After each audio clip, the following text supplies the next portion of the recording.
മമ്മൂട്ടി മികച്ച നടൻ. ഇക്കഴിഞ്ഞ ജൂൺ 18 ഹൈദരാബാദിലെ ഇന്റർനാഷണൽ കൺവെൻഷൻ സെന്ററിൽ 63ാമത്തെ ഫിലിംഫെയർ അവാർഡുകൾ വിതരണം ചെയ്യപ്പെട്ടു.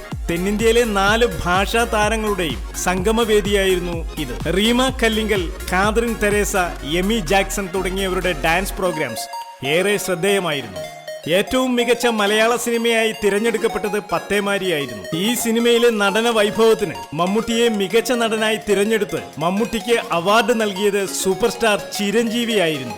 എന്നു നിന്റെ മൊയ്തീൻ എന്ന സിനിമയിലെ പ്രകടനത്തിന് പാർവതിയെ മികച്ച നടിയായി തിരഞ്ഞെടുത്തു. സൂസു സുധി വാത്മീകം എന്ന സിനിമയിലെ പ്രകടനത്തിന് മികച്ച നടനുള്ള സ്പെഷ്യൽ ജൂറി അവാർഡിന് നടൻ ജയസൂര്യ അർഹനായി. മിലി എന്ന സിനിമയിലെ മികച്ച പ്രകടനത്തിന് അമല പോൾ മികച്ച നടിക്കുള്ള ജൂറി അവാർഡിന് അർഹയായി. മലയാളത്തിലെ മികച്ച അരങ്ങേറ്റ താരം പ്രേമം എന്ന സിനിമയിലെ പ്രകടനത്തിന് സായ് പല്ലവി അർഹയായി. എന്നു നിന്റെ മൊയ്തീനിലെ പ്രകടനത്തിന് മികച്ച സപ്പോർട്ടിംഗ് ആർട്ടിസ്റ്റിനുള്ള ബഹുമതി ടൊവിനോയും ലെനയും സ്വന്തമാക്കി. മികച്ച സംഗീത സംവിധായകൻ, ഗാനരചയിതാവ്, ഗായിക എന്നിങ്ങനെയുള്ള അവാർഡുകൾ എന്നു നിന്റെ മൊയ്തീൻ എന്ന സിനിമയിൽ നിന്നും എം ജയചന്ദ്രൻ, റഫീഖ് അഹമ്മദ്, ശ്രേയ ഘോഷൽ എന്നിവർ അർഹരായി. മികച്ച ഗായകനുള്ള അവാർഡ് പ്രേമം എന്ന സിനിമയിലെ മലരെ എന്ന് തുടങ്ങുന്ന ഗാനം ആലപിച്ച വിജയ് യേശുദാസ് സ്വന്തമാക്കി.